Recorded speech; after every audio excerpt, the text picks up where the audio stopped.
एकोनपंचाशदधिकविंशतमोऽध्यायः ज्ञान के साधन तथा ज्ञानी के लक्षण और महिमा।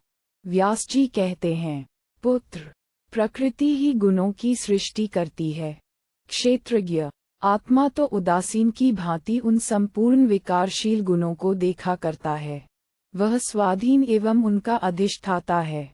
जैसे मकड़ी अपने शरीर से तंतुओं की सृष्टि करती है, उसी प्रकार प्रकृति भी समस्त त्रिगुणात्मक पदार्थों को उत्पन्न करती है।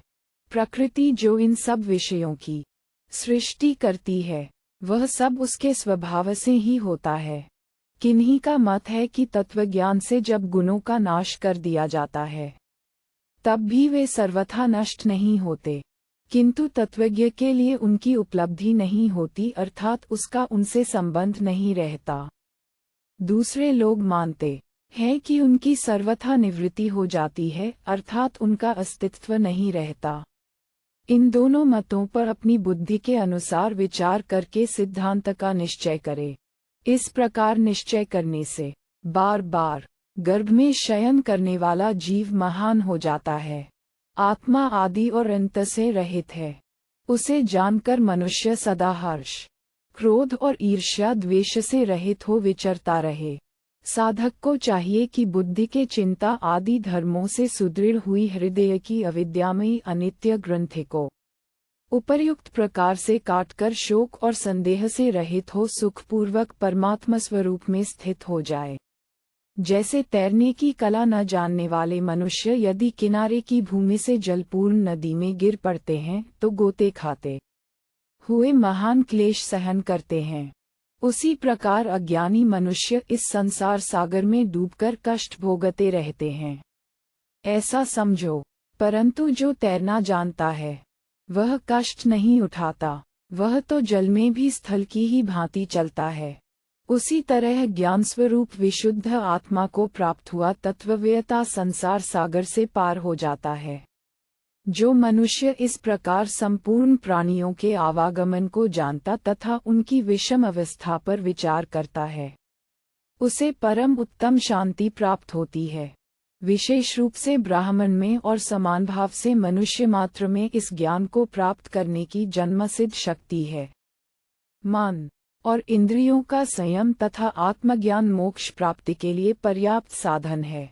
शम और आत्मतत्व को जानकर पुरुष अत्यंत शुद्ध बुद्ध हो जाता है। ज्ञानी का इसके सिवा और क्या लक्षण हो सकता है। बुद्धिमान मनुष्य इस आत्मतत्व को जानकर कृतार्थ और मुक्त हो जाते हैं। परलोक में जो अज्ञानी मनुष्यों को महान भय प्राप्त होता है, यह महान भय ज्ञानी पुरुषों को नहीं होता। ज्ञानी को जो सनातन गति प्राप्त होती है, उससे बढ़कर उत्तम गति और किसी को भी प्राप्त नहीं होती। कुछ लोग मनुष्यों को दुखी और रोगी देखकर उनमें दोष दृष्टि करते हैं और दूसरे लोग उनकी वह अवस्था देखकर शोक करते हैं। परंतु जो कार्य और कारण दोनों को तत्व से जानते हैं, वे शोक नहीं करते। तुम उन्हीं लोगों को वहाँ कुशल समझो। कर्मप्रायण मनुष्य निष्काम भाव से जिस कर्म का अनुष्ठान करते हैं, वह पहले के किए हुए सकौम या अशुभ कर्मों को भी नष्ट कर देता है। इस प्रकार कर्म करने वाले साधक के कर्म इस लोक में या परलोक में कहीं भी उसका भला बुरा या दोनों कुछ भी नहीं कर सकते। इस प्रकार श्री महाभारत शांति पर्व के अंतर्गत मोक्षधर्म पर्व में शुकदेव का अनुप्रश्न विषयक 249वां अध्याय पूरा हुआ। 50अधिकविंशतमोऽध्यायः परमात्मा की प्राप्ति का साधन। संसार नदी का वर्णन और ज्ञान से ब्रह्म की प्राप्ति। शुकदेव जी ने पूछा, पिताजी, इसमें जिस धर्म से बढ़कर दूसरा कोई धर्म नहीं है तथा जो सब धर्मों से श्रेष्ठ है, उसका आप मुझसे वर्णन कीजिए। व्यास जी ने कहा, बेटा, मैं ऋषियों के बताए हुए उस प्राचीन धर्म का, जो सब धर्मों से श्रेष्ठ है, तुमसे यहाँ वर्णन करता हूँ। एकाग्रचित होकर सुनो। जैसे पिता अपने छोटे पुत्रों को काबू में रखता है, उसी प्रकार मनुष्य को चाहिए कि वह सब विषयों पर टूट पड़ने वाली अपनी प्रमथनशील इंद्रियों का बुद्धि के द्वारा यत्नपूर्वक संयम करके उन्हें वश में रखे। मन और इंद्रियों की एकाग्रता ही सबसे बड़ी तपस्या है। यही सब धर्मों से श्रेष्ठतम परम धर्म बताया जाता है।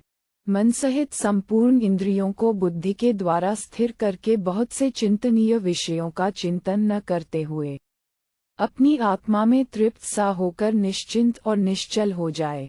जिस समय ये इंद्रियां अपने विषयों से हटकर अपने निवास स्थान में स्थित हो जाएंगी, उस समय तुम स्वयं ही उस सनातन परमात्मा का दर्शन कर लोगे।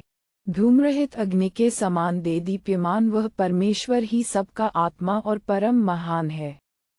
महात्मा एवं ज्ञानी ब्राह्मण ही उसे देख पाते हैं। जैसे फल और फूलों से भरा हुआ अनेक शाखाओं से युक्त विशाल वृक्ष अपने ही विषय में यह नहीं जानता कि कहाँ मेरा फूल है और कहाँ मेरा फल है, उसी प्रकार जीवात्मा यह नहीं जानता कि मैं कहाँ से आया हूँ और कहाँ जाऊंगा। किंतु शरीर में जीव से पृथक दूसरा ही अंतरात्मा है, जो सबको सब प्रकार से निरंतर देखता रहता है। पुरुष प्रज्वलित ज्ञानमय प्रदीप के द्वारा अपने में ही परमात्मा का दर्शन करता है। इसी प्रकार तुम भी आत्मा द्वारा परमात्मा का साक्षात्कार करके सर्वज्ञ और स्वाभिमान से रहित हो जाओ। केंचुल छोड़कर निकले हुए सर्प के समान संपूर्ण पापों से मुक्त हो उत्तम बुद्धि पाकर तुम यहाँ पाप और चिंता से रहित हो जाओ। ये संसार एक भयंकर नदी है, जो संपूर्ण लोक में प्रवाहित हो रही है। इसके स्रोत संपूर्ण दिशाओं की ओर बहते हैं। 5 ज्ञानेंद्रियां इसके भीतर 5 ग्राहों के समान हैं। मन के संकल्प ही इसके किनारे हैं। लोभ और मोह रूपी घास और सेवार से ये ढकी हुई है। काम और क्रोध इसमें सर्प के समान निवास करते हैं। सत्य इसका घाट है, मिथ्या इसकी हलचल है, क्रोध ही कीचड़ है। ये नदी दूसरी नदियों से श्रेष्ठ है। यह अव्यक्त प्रकृति रूपी पर्वत से प्रकट हुई है। इसके जल का वेग बड़ा प्रखर है। अजितात्मा पुरुषों के लिए इसे पार करना अत्यंत कठिन है। इसमें कामरूप ग्राह सब ओर भरे हैं। ये नदी संसार सागर में मिली है। वासनारूपी गहरे गड्ढों के कारण इसे पार करना अत्यंत कठिन है। तात यह अपने कर्मों से ही उत्पन्न हुई है। जिह्वा भव्र है तथा इस नदी को लांघना दुष्कर है। तुम अपनी विशुद्ध बुद्धि के द्वारा इस नदी को पार कर जाओ। धैर्यशाली मनीषी और तत्वज्ञानी लोग जिस नदी को पार करते हैं, उसे तुम भी तैर जाओ। सब प्रकार के बंधनों से मुक्त, संयतचित, आत्मज्ञ और पवित्र हो जाओ। उत्तम बुद्धि ज्ञान का आश्रय ले तुम सब प्रकार के सांसारिक बंधनों से छूट जाओगे और निष्पाप एवं प्रसन्नचित हो ब्रह्मभाव को प्राप्त हो जाओगे। जैसे पर्वत के शिखर पर खड़ा हुआ पुरुष धरती पर रहने वाले समस्त प्राणियों को सुस्पष्ट देखता है, उसी प्रकार तुम भी ज्ञान रूपी शैल शिखर पर आरूढ़ हो समस्त प्राणियों की अवस्था पर दृष्टिपात करो। क्रोध और हर्ष से रहित हो जाओ तथा बुद्धि की क्रूरता से भी रहित हो जाओ। ऐसा करने से तुम समस्त भूतों के उत्पत्ति और प्रलय को देख सकोगे। धर्मात्माओं में श्रेष्ठ तत्वदर्शी ज्ञानी मुनि इस धर्म को समस्त प्राणियों के लिए सबसे श्रेष्ठ मानते हैं। बेटा, यह उपदेश व्यापक आत्मा का ज्ञान कराने वाला है। जो संयतचित, हितैषी और अनुगत भक्त हो, उसी के समक्ष इसका वर्णन करना चाहिए। ये गोपनीय आत्मज्ञान सबसे अधिक गुह्यतम और महान है। तात मैंने जिसका उपदेश किया है, वह यथार्थतः मेरे अपने प्रत्यक्ष अनुभव में लाया हुआ ज्ञान है। दुख और सुख से रहित तथा भूत, भविष्य एवं वर्तमान स्वरूप ब्रह्म तो न स्त्री है, न पुरुष है और न नपुंसक ही है। पुरुष हो या स्त्री, इस ब्रह्म को जान ले तो उसका पुनः इस संसार में जन्म नहीं होता। अपुनर्भव स्थिति प्राप्त करने के लिए ही इस ब्रह्म ज्ञान रूप धर्म का विधान किया गया है। बेटा, सारे विभिन्न मत जैसे रहे हैं, वैसे ही मेरे द्वारा तुम्हारे समक्ष यथार्थ रूप से बताए गए हैं। जो इन मतों का अनुसरण करते हैं, वे मुक्त हो जाते हैं। जो नहीं करते हैं, वे नहीं होते। सतपुत्र शुकदेव प्रीतियुक्त गुणवान तथा इंद्रिय संयमी पुत्र यदि प्रश्न करे तो पिता संतुष्ट होकर उस जिज्ञासु पुत्र के समीप यथार्थ रूप से इस ज्ञान का उपदेश करे जो कुछ मैंने तुम्हारे निकट कहा है। इस प्रकार श्री महाभारत शांति पर्व के अंतर्गत मौषधर्म पर्व में शुकदेव का अनुप्रश्न विषयक 250वां अध्याय पूरा हुआ। 51-अधिकविंशतमोऽध्याय ब्रह्मवेत्ता ब्राह्मण के लक्षण और परब्रह्म की प्राप्ति का उपाय। व्यास जी कहते हैं, बेटा, साधक को चाहिए कि गंध और रस आदि विषयों का उपभोग न करे, विषय से व्यंजनित सुख की ओर न जाए, स्वर्ण आदि के बने हुए सुंदर सुंदर आभूषणों को भी न धारण करे तथा मान बढ़ाई और यश की इच्छा न करे। यही ज्ञानवान ब्राह्मण का आचार है, जो संपूर्ण वेदों का अध्ययन कर ले, गुरु की सेवा में रहे, ब्रह्मचर्य व्रत का पालन करे तथा ऋग्वेद, यजुर्वेद एवं सामवेद का पूरा पूरा ज्ञान प्राप्त कर ले। वही मुख्य ब्राह्मण है, जो समस्त प्राणियों को अपने कुटुंब की भांति समझकर उन पर दया करता है, जानने योग्य तत्व का ज्ञाता तथा सब वेदों का तत्वज्ञ है और कामना से रहित है। वह कभी मृत्यु को प्राप्त नहीं होता, अर्थात जन्म मृत्यु के बंधन से सदा के लिए मुक्त हो जाता है। इन लक्षणों से संपन्न पुरुष ब्राह्मण नहीं है ऐसी बात नहीं, किंतु वही सच्चा ब्राह्मण है।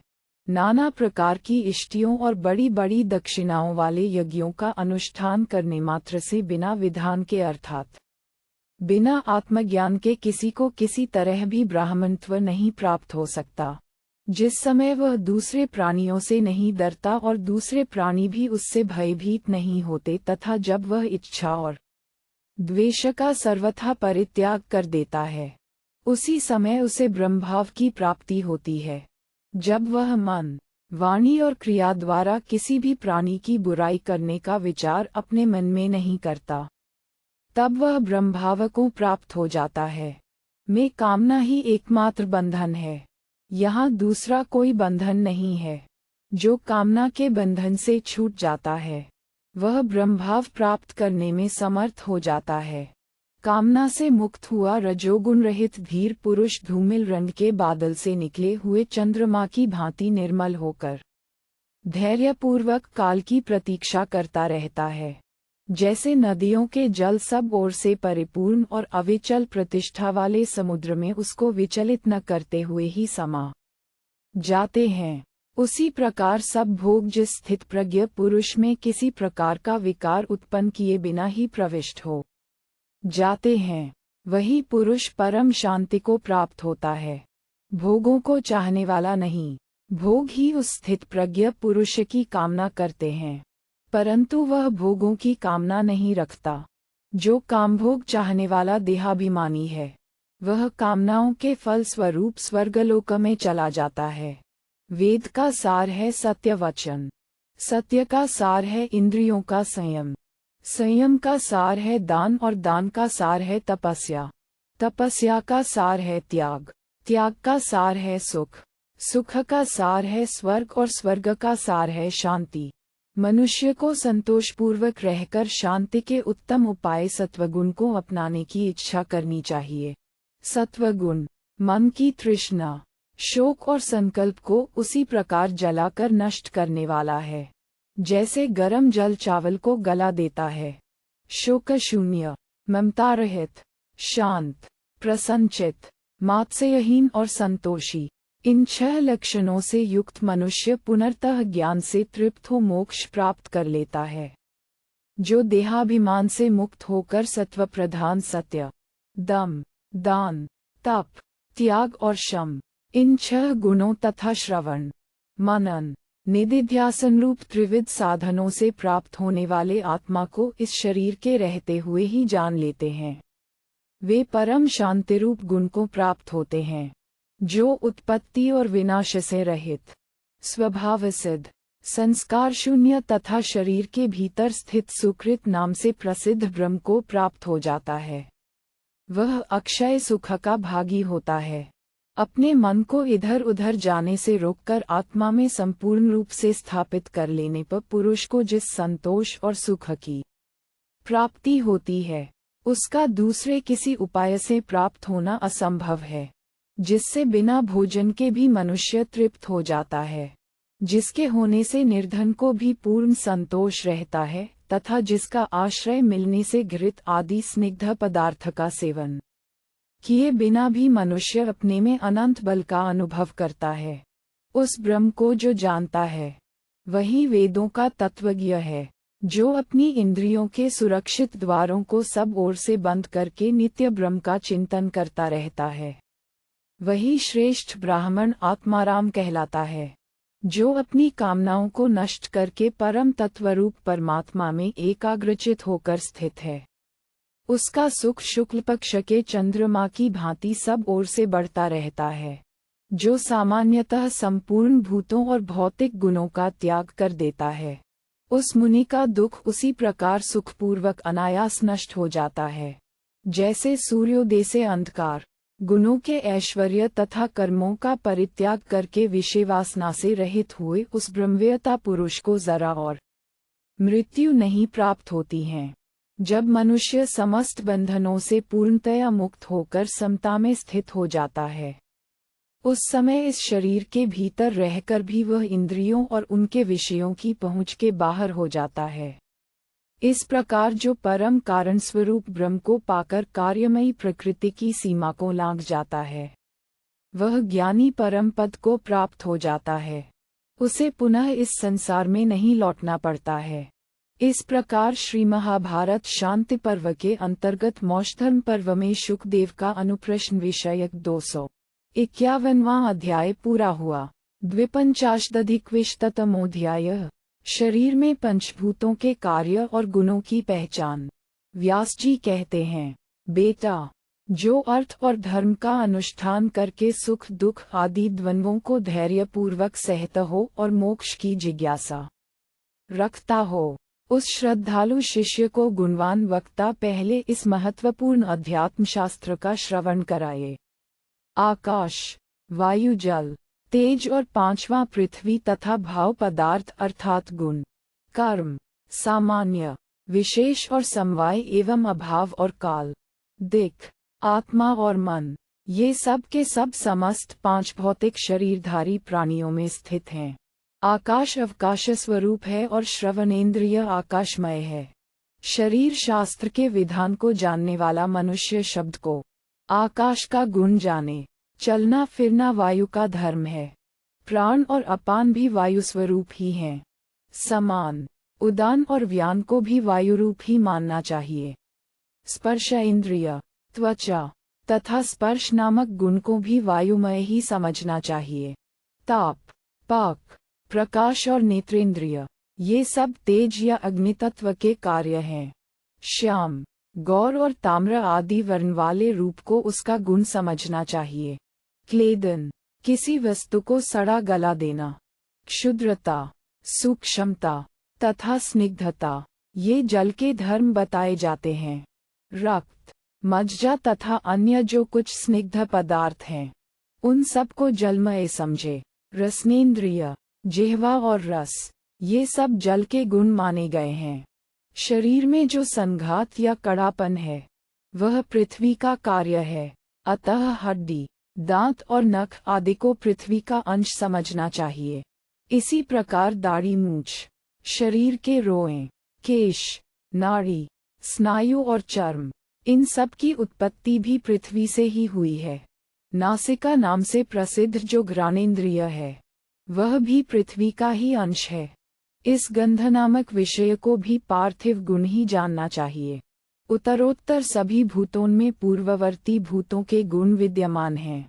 जैसे आकाश में शब्द मात्र गुण है, वायु में शब्द और स्पर्श 2 गुण, तेज में शब्द, स्पर्श और रूप 3 गुण, जल में शब्द, स्पर्श, रूप और रस 4 गुण तथा पृथ्वी में शब्द, स्पर्श, रूप, रस और गंध 5 गुण हैं। मुनि लोग भावना, अज्ञान और कर्म, इन तीनों को 5 महाभूतों के समुदाय की संतति मानते हैं। इन्हीं तीनों को अविद्या, काम और कर्म भी कहते हैं। ये सब मिलकर 8 हुए। इनके साथ मन को 9वां और बुद्धि को 10वां तत्व माना गया है। अविनाशी आत्मा 11वां तत्व है। उसी को सर्वस्वरूप और श्रेष्ठ बताया जाता है। बुद्धि निश्चयात्मिका होती है और मन का स्वरूप संशय बताया गया है। कर्मों का ज्ञाता और कर्ता कोई भी जड़ तत्व नहीं हो सकता।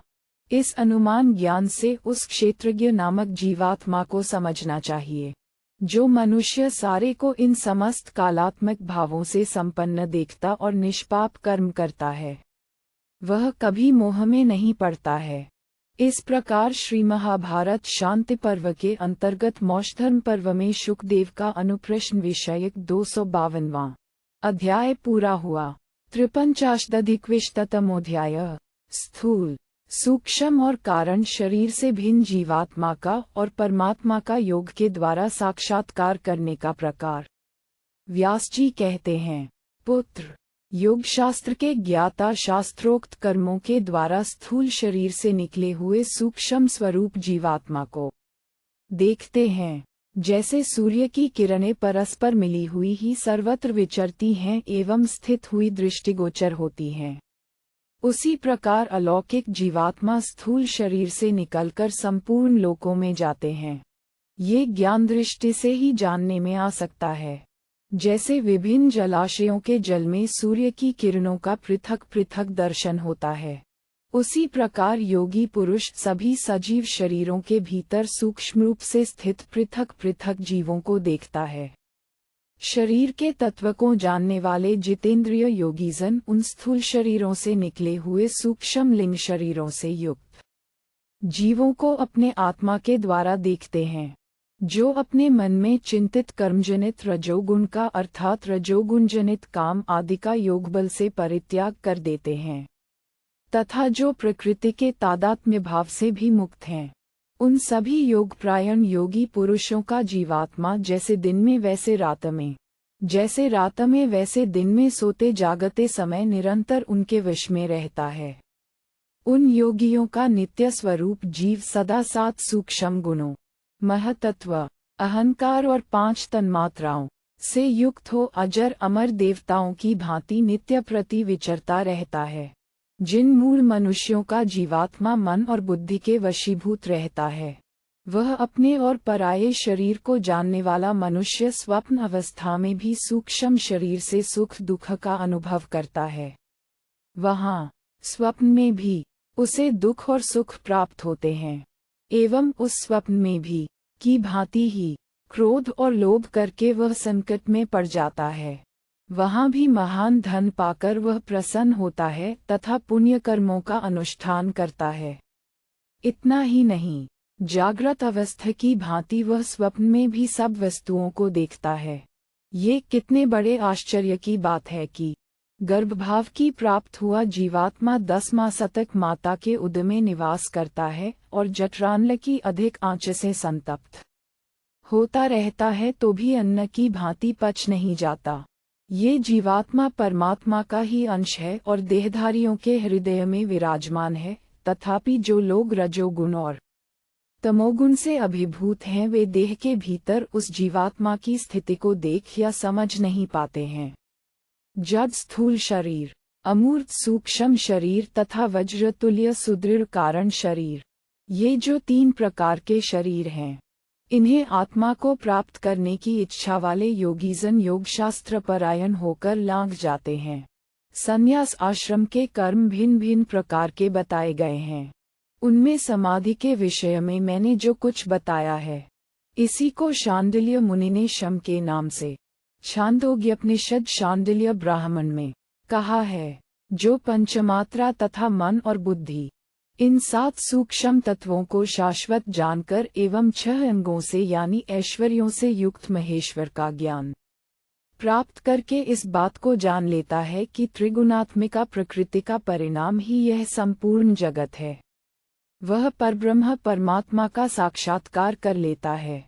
इस प्रकार श्री महाभारत शांति पर्व के अंतर्गत मोक्षधर्म पर्व में शुकदेव का अनुप्रश्न विषयक 253वां अध्याय पूरा हुआ। 54-अधिकविंशतमोऽध्याय। कामरूपी भूत वृक्ष का तथा उसे काटकर मुक्ति प्राप्त करने के उपाय का और शरीर रूपी नगर का वर्णन। व्यास जी कहते हैं, बेटा, मनुष्य की हृदय भूमि में मोहरूपी बीज से उत्पन्न हुआ एक विचित्र वृक्ष है, जिसका नाम है काम। क्रोध और अभिमान उसके महान स्कंद हैं। कुछ करने की इच्छा उसमें जल सींचने का पात्र है। अज्ञान उसकी जड़ है। प्रमाद ही उसे सींचने वाला जल है। दूसरों के दोष देखना उस वृक्ष का पत्ता है तथा पूर्व जन्म में किए हुए पाप उसके सार भाग हैं। शोक उसकी शाखा, मोह और चिंता डालियां एवं भय उसके अंकुर हैं। मोह में डालने वाली तृष्णारूपी लताएं उसमें लिपटी हुई हैं। लोभी मनुष्य लोहे की जंजीरों के समान वासना के बंधनों में बंधकर उस फलदायक महान वृक्ष को चारों ओर से घेरकर आसपास बैठे हैं और उसके फल को प्राप्त करना चाहते हैं। जो उन वासना के बंधनों को वश में करके वैराग्य रूप शस्त्र द्वारा उस काम वृक्ष को काट डालता है, वह मनुष्य जरा और मृत्यु जनित दोनों प्रकार के दुखों से पार हो जाता है। परंतु जो मूर्ख फल के लोभ से सदा उस वृक्ष पर चढ़ता है, उसे वह वृक्ष ही मार डालता है। ठीक वैसे ही जैसे खाई हुई विष की गोली रोगी को मार डालती है, उस काम वृक्ष की जड़ें बहुत दूर तक फैली हुई हैं। कोई विद्वान पुरुष ही ज्ञान योग के प्रसाद से समतारूप उत्तम खड्ग के द्वारा बलपूर्वक उस वृक्ष का मूलोच्छेद कर डालता है। इस प्रकार जो केवल कामनाओं को निवृत्त करने का उपाय जानता है तथा भोग विधायक शास्त्र बंधन कारक है, इस बात को समझता है, वह संपूर्ण दुखों को लांघ जाता है। इस शरीर को पुर या नगर कहते हैं। बुद्धि इस नगर की रानी मानी गई है और शरीर के भीतर रहने वाला मन निश्चयात्मिका बुद्धिरूप रानी के अर्थ की सिद्धि का विचार करने वाला मंत्री है। इंद्रियां इस नगर में निवास करने वाली प्रजा हैं। वे मनरूपी मंत्री की आज्ञा के अधीन रहती हैं। उन प्रजाओं की रक्षा के लिए मन को बड़े बड़े कार्य करने पड़ते हैं। वहाँ दो दारुण दोष हैं, जो रज और तम के नाम से प्रसिद्ध हैं। नगर के शासक मन, बुद्धि और जीव इन तीनों के साथ समस्त पूर्वासी रूप इंद्रियगण मन के द्वारा प्रस्तुत किए हुए शब्द आदि विषयों का उपभोग करते हैं। रजोगुण और तमोगुण, ये दो दोष निषिद्ध मार्ग के द्वारा उस विषय सुख का आश्रय लेते हैं। वहाँ बुद्धि दुर्धर्ष होने पर भी मन के साथ रहने से उसी के समान हो जाती है। उस समय इंद्रिय रूपी पूर्वासी जन मन के भय से त्रस्त हो जाते हैं, अतः उनकी स्थिति भी चंचल ही रहती है। बुद्धि भी उस अनर्थ का ही निश्चय करती है, इसलिए वह अनर्थ आ बसता है। बुद्धि जिस विषय का अवलंबन करती है, मन भी उसी का आश्रय लेता है। मन जब बुद्धि से पृथक होता है, तब केवल मन रह जाता है। उस समय रजोगुण जनित काम मन को आत्मा के बल से युक्त होने पर भी विवेक से रहित होने के कारण सब ओर से घेर लेता है। तब वह काम से घिरा हुआ मन उस रजोगुण रूप काम के साथ मित्रता स्थापित कर लेता है। उसके बाद वह मन ही उस इंद्रिय रूप पूर्वासी जन को रजोगुण जनित काम के हाथ में समर्पित कर देता है। जैसे राजा का विरोधी मंत्री राज्य और प्रजा को शत्रु के हाथ में सौंप देता है। इस प्रकार श्री महाभारत शांति पर्व के अंतर्गत मौषधर्म पर्व में शुकदेव का अनुप्रश्न विषयक 254वां अध्याय पूरा हुआ। पंचपंचाशदधिकविंशतमोऽध्यायः पंचभूतों के तथा मन और बुद्धि के गुणों का विस्तृत वर्णन। भीष्म जी कहते हैं, निष्पाप पुत्र युधिष्ठिर, द्वैपायन व्यास जी के मुख से वर्णित जो पंचमहाभूतों का निरूपण है, वह मैं पुनः तुम्हें बता रहा हूँ। तुम बड़ी स्पृहा के साथ इस विषय को सुनो। वत्स, प्रज्वलित अग्नि के समान तेजस्वी भगवान वेदव्यास ने धूमाच्छादित अग्नि के सदृश विराजमान अपने पुत्र शुकदेव के समक्ष पहले जिस प्रकार इस विषय का प्रतिपादन किया था, उसे मैं पुनः तुमसे कहूँगा। बेटा, तुम सुनिश्चित दर्शन शास्त्र को श्रवण करो। स्थिरता, भारीपन, कठिनता, कड़ापन, बीज को अंकुरित करने की शक्ति, गंध, विशालता, शक्ति, संघात, स्थापना और धारण शक्ति, ये 10 पृथ्वी के गुण हैं। शीतलता, रस, क्लेद, गलाना या गीला करना, द्रवत्व, पिघलना, स्नेह, चिकनाहट, सौम्य भाव, जिह्वा, टपकना, ओले या बर्फ के रूप में जम जाना तथा पृथ्वी से उत्पन्न होने वाले चावल दाल आदि को गला देना, ये सब जल के गुण हैं। दुर्धर्ष होना, जलना, ताप देना, पकाना, प्रकाश करना, शोक, राग, हल्कापन, तीक्ष्णता और आग की लपटों का सदा ऊपर की ओर उठना एवं प्रकाशित होना, ये सब अग्नि के गुण हैं।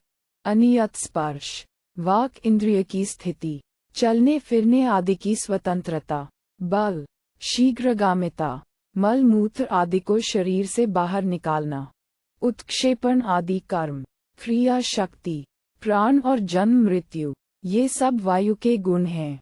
शब्द, व्यापकता, छिद्र होना, किसी स्थूल पदार्थ का आश्रय न होना, स्वयं किसी दूसरे आधार पर न रहना, अव्यक्तता, निर्विकारता, प्रतिघात शून्यता और भूतता अर्थात श्रवणेन्द्रिय का कारण होना और विकृति से युक्त होना, से सब आकाश के गुण हैं। इस प्रकार पंचमहाभूतों के ये 50 गुण बताए गए हैं।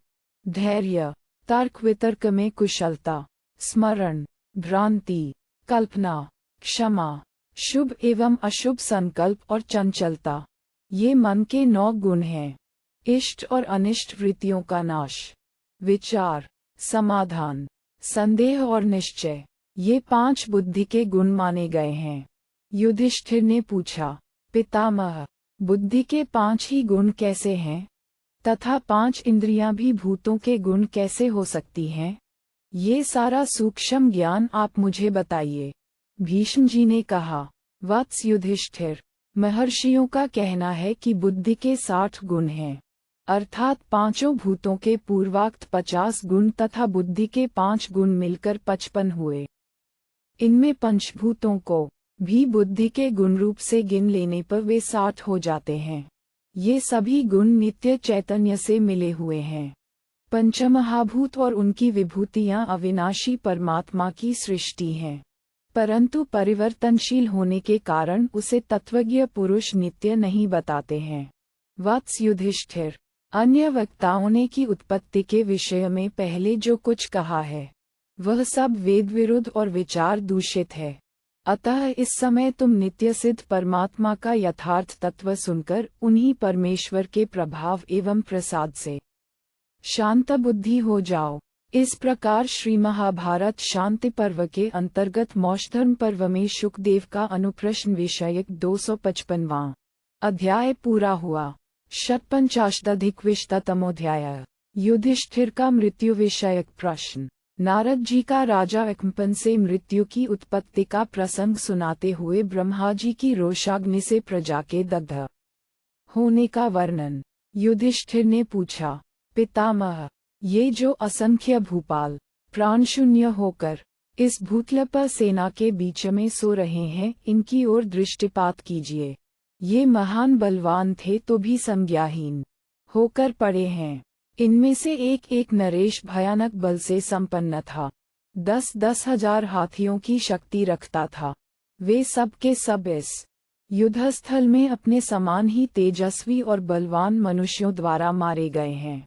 इन प्राण शक्ति संपन्न नरेशों को कोई दूसरा वीर संग्राम भूमि में मार सके, ऐसा मुझे नहीं दिखाई देता था, क्योंकि वे सब के सब बल पराक्रम से संपन्न और तेजस्वी थे। किंतु इस समय ये महाबुद्धिमान भूपाल निष्प्राण होकर पड़े हैं।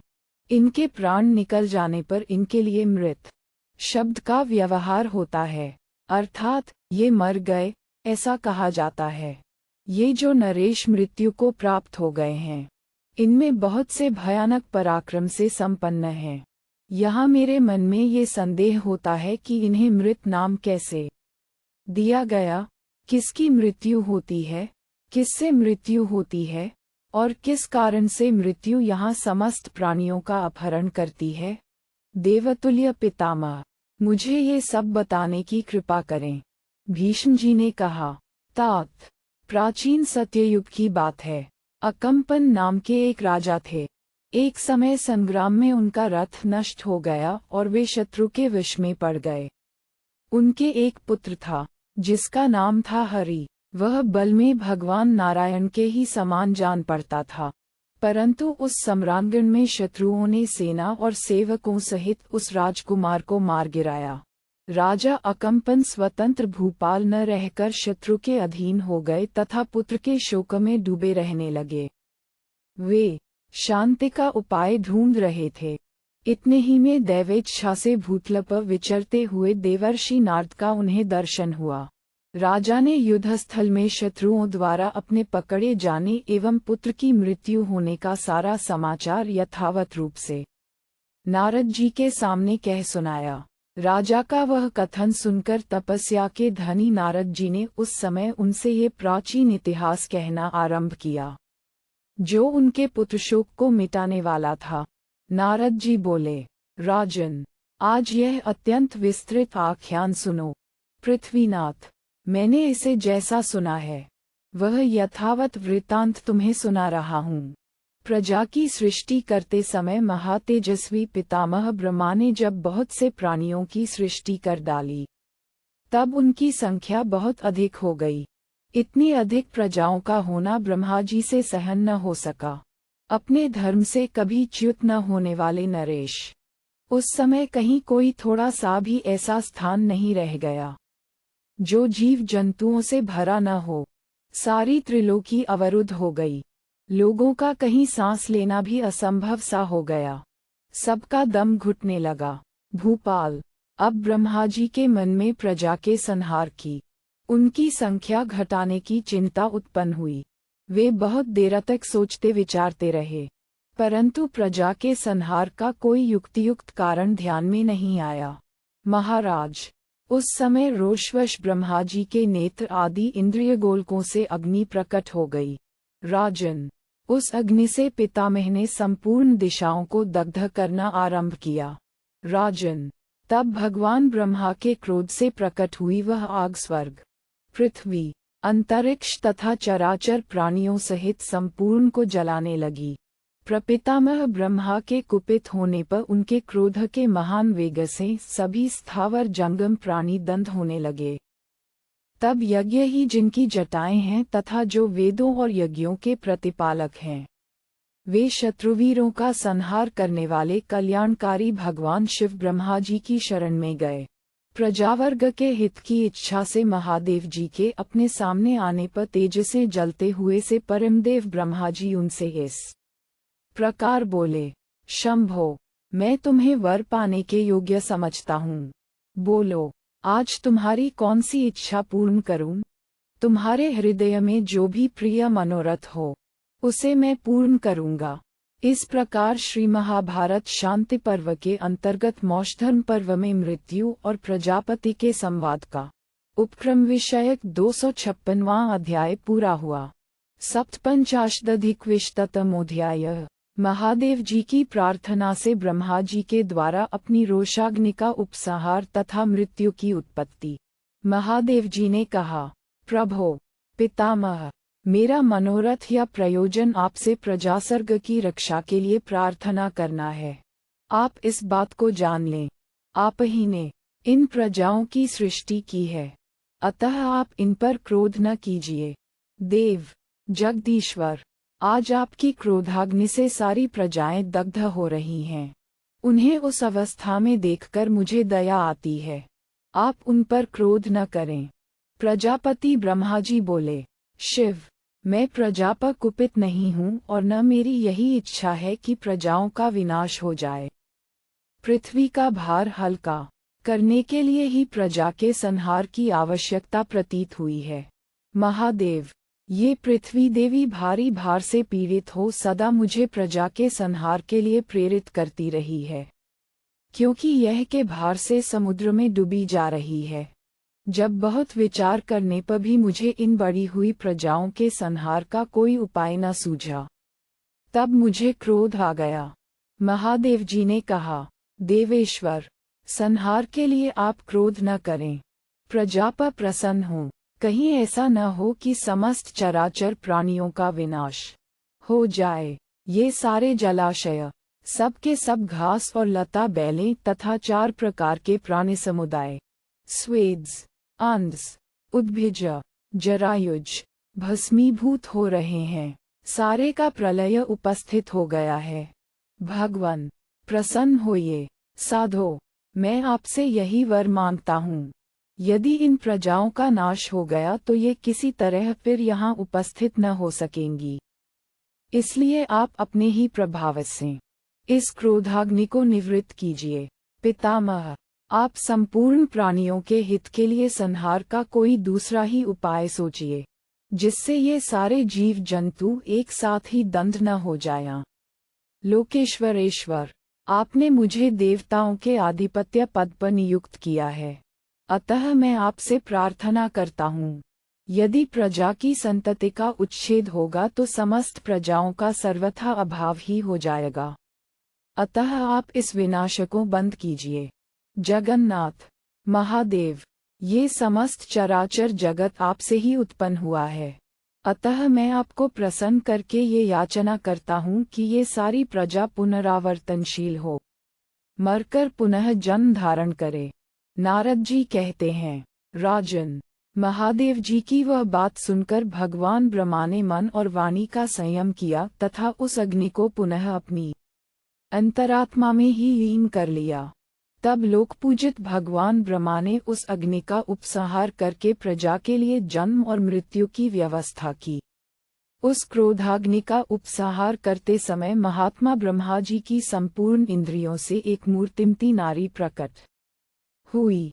उसके वस्त्र काले और लाल थे, आँखों के निम्न और आभ्यंतर प्रदेश भी काले रंग के ही थे।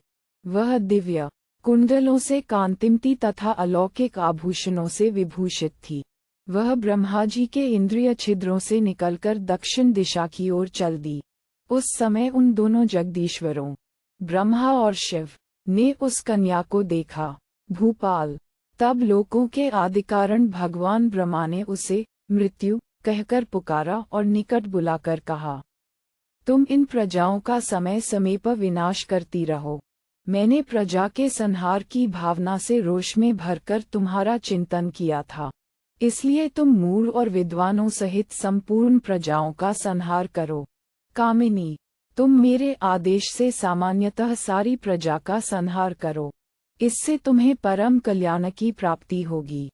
ब्रह्मा जी के ऐसा कहने पर कमलों की माला से अलंकृत नवयौवना मृत्यु देवी नेत्रों से आंसू बहाती हुई दुखी हो बड़ी चिंता में पड़ गई। तब जनेश्वर ब्रह्मा जी ने मानवों के हित के लिए अपने दोनों हाथों में मृत्यु के आंसू ले लिए। फिर मृत्यु ने उनसे इस प्रकार प्रार्थना की। इस प्रकार श्री महाभारत शांति पर्व के अंतर्गत मौषधर्म पर्व में मृत्यु और प्रजापति का संवाद विषयक 257वां अध्याय पूरा हुआ। 8पंचाशदधिकविंशतमोऽध्यायः। मृत्यु की घोर तपस्या और प्रजापति की आज्ञा से उसका प्राणियों के संहार का कार्य स्वीकार करना। नारद जी कहते हैं, राजन, तदनंतर वह विशाल नेत्रों वाली अबला स्वयं ही उस दुख को दूर हटाकर झुकाई हुई लता के समान विनम्र हो हाथ जोड़कर ब्रह्मा जी से बोली, वक्ताओं में श्रेष्ठ प्रजापते, यदि मुझसे क्रूर कर्म ही कराना था तो आपने मुझ जैसी कोमल हृदया नारी को क्यों उत्पन्न किया? क्या मुझ जैसी स्त्री समस्त प्राणियों के लिए भयंकर तथा क्रूरतापूर्ण कर्म करने वाली हो सकती है? भगवान, मैं अधर्म से बहुत डरती हूँ। आप मुझे धर्मानुकूल कार्य करने की आज्ञा दें। मुझ भयभीत अबला पर दृष्टिपात करें और कल्याणमयी दृष्टि से मेरी ओर देखें। समस्त प्राणियों के अधीश्वर, मैं निरपराध बाल, वृद्ध और तरुण प्राणियों के प्राण नहीं लूंगी। आपको नमस्कार है। आप मुझ पर प्रसन्न हो। जब मैं लोगों के प्यारे पुत्रों, मित्रों, भाइयों, माताओं तथा पिताओं को मारने लगूंगी, तब उनके संबंधी उनके इस प्रकार मारे जाने के कारण मेरा अनिष्ट चिंतन करेंगे। अतः मैं उन लोगों से बहुत डरती हूँ, उन दीन दुखियों के नेत्रों से जो आंसू बहकर उनके कपोलों और वक्षस्थल को भिगो देगा। वह मुझे सदा अनंत वर्षों तक जलाता रहेगा। मैं उनसे बहुत डरी हुई हूँ। इसलिए आपकी शरण में आई हूँ। वरदायक प्रभो। देव। सुना है कि पापाचारी प्राणी यमराज के लोक में गिराए जाते हैं, अतः आपसे प्रसन्न होने के लिए प्रार्थना करती हूँ। आप मुझ पर कृपा कीजिए। लोक पितामह। महेश्वर। मैं आपसे अपनी एक अभिलाषा की पूर्ति चाहती हूँ।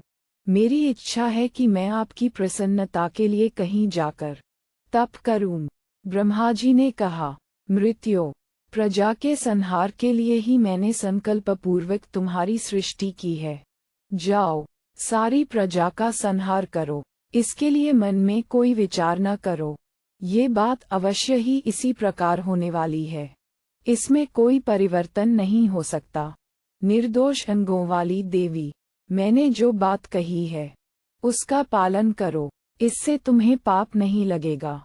महाबाहो, शत्रुनगरी पर विजय पाने वाले नरेश। ब्रह्मा जी के ऐसा कहने पर मृत्यु उन्हीं की ओर मुंह करके हाथ जोड़े खड़ी रह गई। कुछ बोल न सकी। उनके बारंबार कहने पर वह मानिनी नारी निष्प्राण सी होकर मौन रह गई। हाँ या ना, कुछ भी न बोल सकी। तदनंतर देवताओं के भी देवता और ईश्वरों के भी ईश्वर लोकनाथ ब्रह्मा जी स्वयं ही अपने मन में बड़े प्रसन्न हुए और मुस्कुराते हुए समस्त लोकों की ओर देखने लगे। उन अपराजित भगवान ब्रह्मा का रोष निवृत्त हो जाने पर वह कन्या भी उनके निकट से चली गई। ऐसा हमने सुना है, राजेंद्र। उस समय प्रजा का संहार करने के विषय में कोई प्रतिज्ञा न करके मृत्यु वहां से हट गई और बड़ी उतावली के साथ धेनुकाश्रम में जा पहुंची। वहां मृत्यु देवी ने अत्यंत दुष्कर और उत्तम तपस्या की। वह 15 पद्म वर्षों तक एक पैर पर खड़ी रही। इस प्रकार वहां अत्यंत दुष्कर तपस्या करती हुई मृत्यु से महातेजस्वी ब्रह्मा जी ने पुनः जाकर इस प्रकार कहा, मृत्यो, तुम मेरी आज्ञा का पालन करो। दूसरों को मान देने वाले तात। उनके इस कथन का आदर न करके मृत्यु ने तुरंत ही दूसरे 20 पद्म वर्षों तक पुनः एक पैर पर खड़ी हो तपस्या आरंभ कर दी। तात। महामते, नरश्रेष्ठ। फिर वह 10,000 पद्म वर्षों तक मृगों के साथ विचरती रही। इसके बाद 20,000 वर्षों तक उसने केवल वायु का आहार किया। राजन, तदनंतर उसने उत्तम मौन व्रत धारण कर लिया। पृथ्वी पे। फिर उसने जल में 8,000 वर्षों तक रहकर तपस्या की। नृपश्रेष्ठ। तदनंतर वह कन्या कौशिकी नदी के तट पर गई। वहां वायु और जल का आहार करके उसने पुनः कठोर नियमों का पालन किया। तत्पश्चात वह महाभागा ब्रह्मण्या गंगा जी के किनारे और केवल मेरुपवप गई। वहां प्रजावर्ग के हित की इच्छा से वह काठ की भांति निश्चेष्ट खड़ी रही। राजेंद्र, तदनंतर हिमालय पर्वत के शिखर पर जहां पहले देवताओं ने यज्ञ किया था, उस स्थान पर वह परम शुभलक्षणा कन्या एक निखर वर्षों तक अंगूठे के बल पर खड़ी रही। इस प्रकार यत्न करके उसने पितामह ब्रह्मा जी को संतुष्ट कर लिया।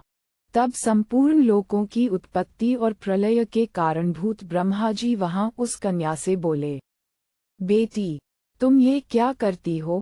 मेरी आज्ञा का पालन करो। तब मृत्यु ने पुनः भगवान पितामह से कहा, देव, मैं प्रजा का नाश नहीं कर सकती। इसके लिए पुनः आपका कृपा प्रसाद चाहती हूँ। अधर्म के भय से डरकर पुनः कृपा की भीख मांगती हुई मृत्यु को रोककर देवाधिदेव ब्रह्मा ने उससे यह बात कही, मृत्यु, तुम इन प्रजाओं का संहार करो। शुभे, इससे तुम्हें पाप नहीं लगेगा। भद्रे, मेरी कही हुई कोई भी बात यहाँ झूठी नहीं हो सकती। सनातन धर्म यहीं तुम्हारे भीतर प्रवेश करेगा। मैं तथा ये संपूर्ण देवता सदा तुम्हारे हित में लगे रहेंगे। मैं तुम्हें ये दूसरा भी मनोवांछित वर दे रहा हूँ कि रोगों से पीड़ित हुई प्रजा तुम्हारे प्रति दोष दृष्टि नहीं करेगी। तुम पुरुषों में पुरुष रूप से रहोगी, स्त्रियों में स्त्री रूप धारण कर लोगी और नपुंसकों में नपुंसक हो जाओगी। महाराज, ब्रह्मा जी के ऐसा कहने पर मृत्यु हाथ जोड़कर उन अविनाशी महात्मा देवेश्वर ब्रह्मा से पुनः इस प्रकार बोली, प्रभो, मैं प्राणियों का संहार नहीं करूंगी। तब ब्रह्मा जी ने उससे कहा, मृत्यो, तुम मनुष्यों का संहार करो, तुम्हें पाप नहीं लगेगा। शुभे, मैं तुम्हारे लिए शुभ चिंतन करता रहूंगा। मृत्यो, मैंने पहले तुम्हारे जिन अश्रुबिंदुओं को गिरते देखा और जिन्हें अपने हाथों में धारण कर लिया था, वे ही समय आने पर भयंकर रोग बनकर मनुष्यों को काल के गाल में डाल देंगे। सभी प्राणियों के अंतकाल में तुम काम और क्रोध को एक साथ नियुक्त कर देना। इस प्रकार तुम्हें अप्रमेय धर्म की प्राप्ति होगी और तुम्हें पाप नहीं लगेगा, क्योंकि तुम्हारी चित्तवृत्ति सम राग द्वेष से शून्य है। इस प्रकार तुम धर्म का पालन करोगी और अपने आप को पाप में नहीं डुबाओगी। अतः अपने को प्राप्त होने वाले इस अधिकार को प्रसन्नतापूर्वक ग्रहण करो और काम को इस कार्य में लगाकर इस के प्राणियों का संहार करो। तब वह मृत्यु नाम वाली नारी शाप से डरकर ब्रह्मा जी से बोली, बहुत अच्छा, आपकी आज्ञा स्वीकार है। वही मृत्यु प्राणियों का अंतकाल आने पर काम और क्रोध को प्रेरित करके उनके द्वारा उन्हें मोह में डालकर मार डालती है। पहले मृत्यु के जो अश्रुबिंदु गिरे थे, वे ही ज्वर आदि रोग हो गए, जिनके द्वारा मनुष्यों का शरीर रुग्ण हो जाता है।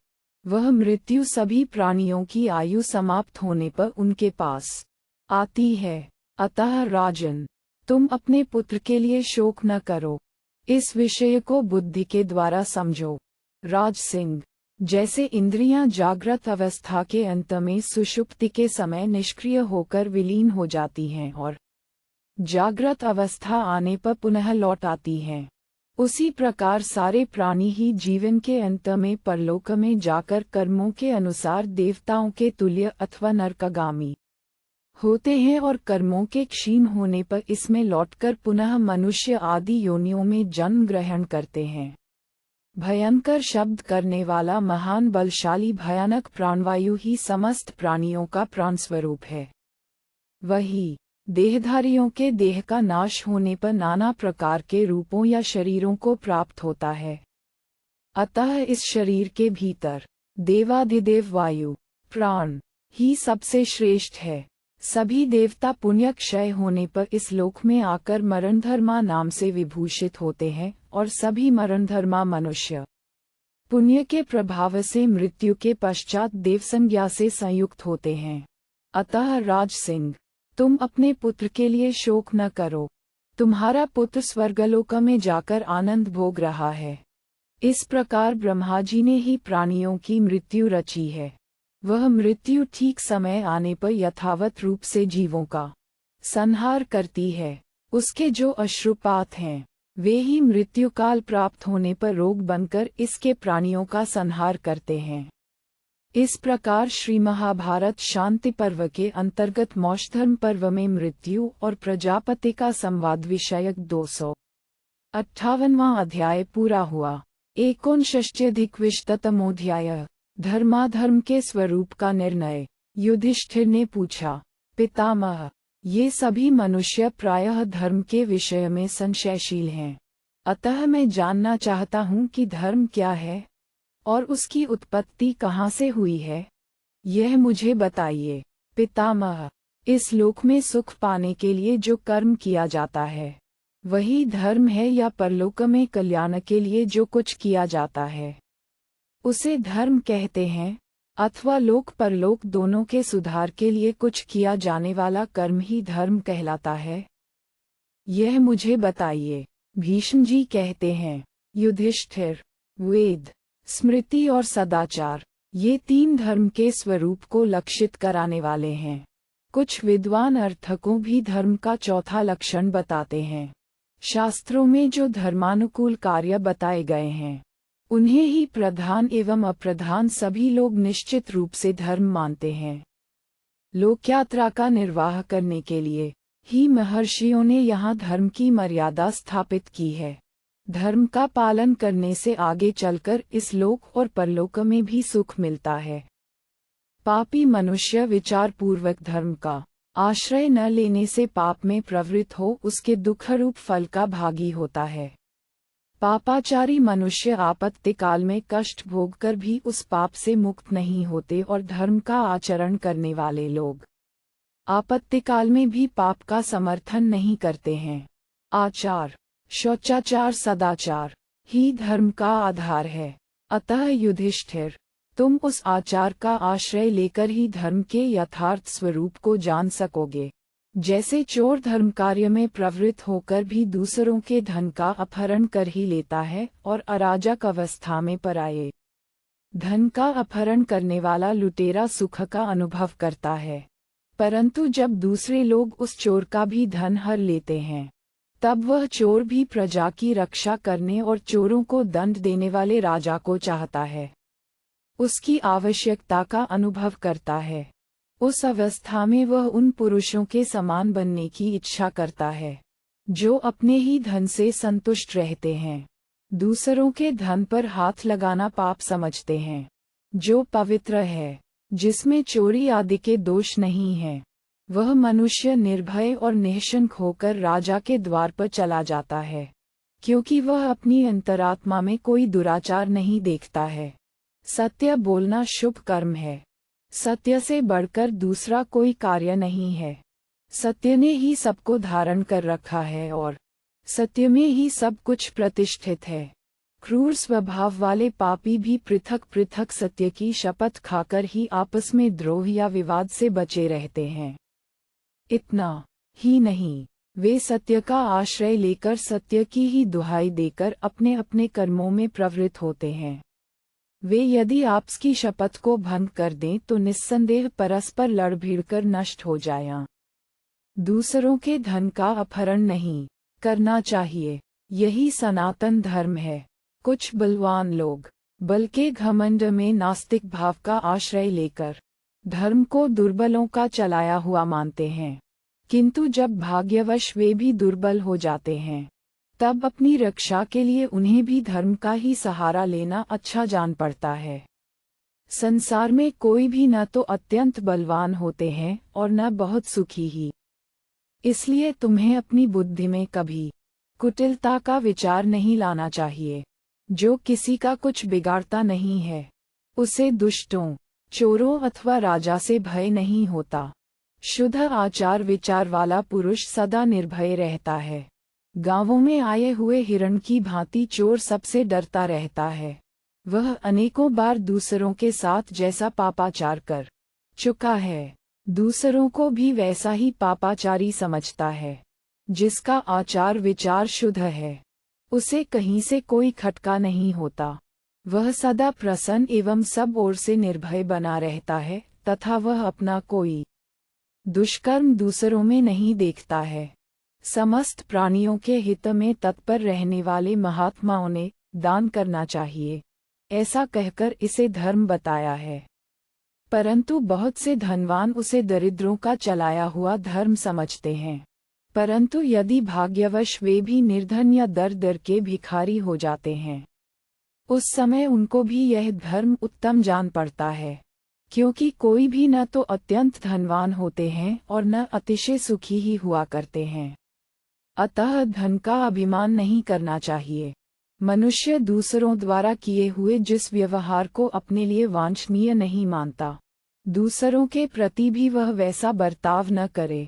उसे ये जानना चाहिए कि जो बर्ताव अपने लिए अप्रिय है, वह दूसरों के लिए भी प्रिय नहीं हो सकता। जो स्वयं दूसरे के घर में उपपति जार बनकर जाता है, पराई स्त्री के साथ व्यभिचार करता है, वह दूसरे को वैसा ही कर्म करते देख किससे क्या कह सकता है। यदि दूसरे की उसी प्रवृत्ति के कारण वह निंदा करे तो वह पुरुष उसकी निंदा को नहीं सह सकता। ऐसा मेरा विश्वास है। जो स्वयं जीवित रहना चाहता हो, वह दूसरों के प्राण कैसे ले सकता है। मनुष्य अपने लिए जो सुख सुविधा चाहे, वही दूसरे के लिए भी सुलभ कराने की बात सोचे। जो अपनी आवश्यकता से अधिक हो, उन भोग पदार्थों को दूसरे दीन दुखियों के लिए बांट दे। इसीलिए विधाता ने सूद पर धन देने की वृत्ति चलाई है। जिस सन्मार्ग या मर्यादा देवता स्थित होते हैं, उसी पर मनुष्य को भी स्थिर रहना चाहिए, अथवा धन लाभ के समय धर्म में स्थित रहना भी अच्छा है।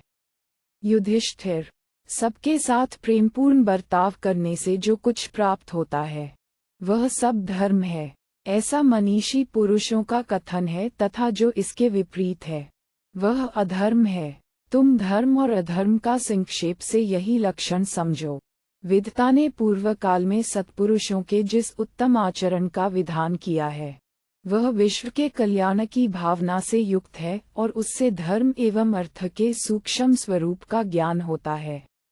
कुरुश्रेष्ठ, यह मैंने तुमसे धर्म का लक्षण बताया है, अतः तुम्हें किसी तरह कुटिल मार्ग में अपनी बुद्धि को नहीं ले जाना चाहिए।